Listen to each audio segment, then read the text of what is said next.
What sin do you think, Tyler, or our audience tonight, what sin do you think God hates the most? And I know people are going to say you can't rate sin, but what's the one thing God cannot work with, in your opinion? Oh man, is there a correct answer to this? There's a whole month dedicated to it, and we just got out of it. Gays. No, Or being no, dude, homosexual. no, dude, pride.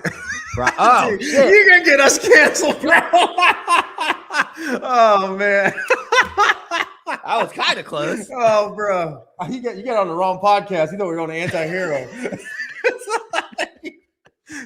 Oh, hey, I'm getting a cat, by the way, so you can talk all the crap you want to. My son's taught me into getting a cat. Hey, you know what? There's always caveats.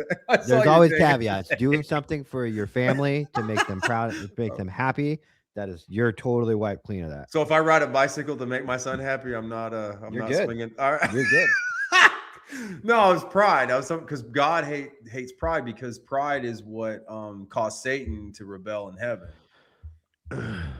So we need to be humble enough to go to Christ and say, Lord, please forgive me, or whatever your sin is, or whatever you want to ask for forgiveness. And it's a way to live like him, because Christ was obviously still is very, very humble. He didn't, even when people tried to kill him, he didn't call 10,000 angels, which is what he should have done ultimately, and just smoked all of them. But he's a loving God, so he didn't do that. But you cracked me up, bro. That was awesome.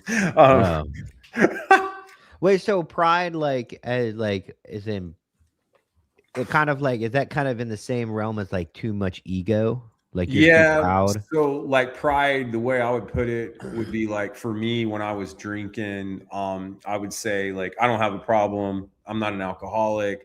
I'm fine. Or pride in the sense of my needs came first. Yeah. And I think you can still have an ego and still be confident. But if you're okay, here's a good example. Pride. Let's say when I started my podcast, I would have been man, I don't need anybody's help. I know what I'm doing. Yeah. Dude, I didn't know what I was doing. But I was humble enough to say I'm not an expert. I'm still humble enough to say I don't have all the answers. But some other people that I've met in my life have just been yeah, I'm the best at everything. Because they're a one-upper, right? They're a one-upper.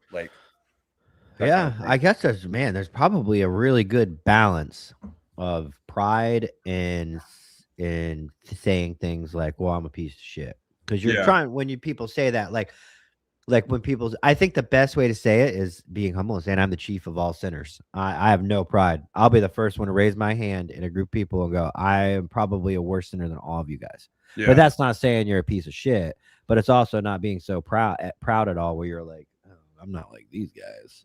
I'm way better than these people. Trying to read this. I don't know what this is. I don't know. It's some garbage.